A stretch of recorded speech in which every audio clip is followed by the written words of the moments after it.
Serikali ya Kenya Kwanza wamesisitiza kuwa azma ya rais kuwafikia viwango vya juu vya ukuaji na uchumi lazima utafanikishwa.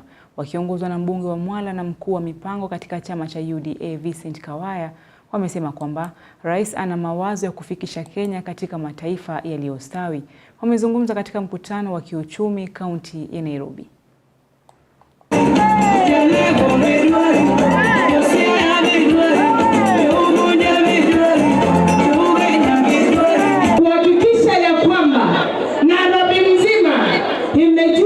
The discussion about taking Kenya to be a first world country is real.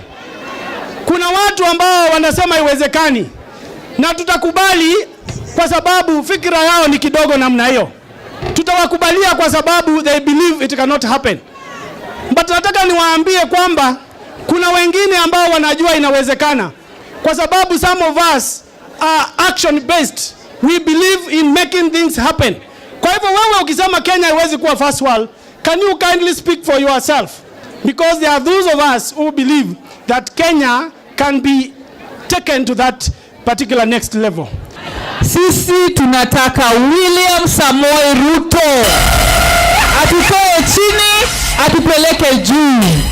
Atutoe kwa slums, atupeleke kwa affordable housing. Kama Raila na nguvu yake hakuweza kuangusha Ruto na akajua even 2027 he stands no chance, akaungana na Ruto, wale ambao wanaota ndoto wajipange miaka ingine baada ya Ruto, lakini sio hii Ruto anaenda kuitisha kiti.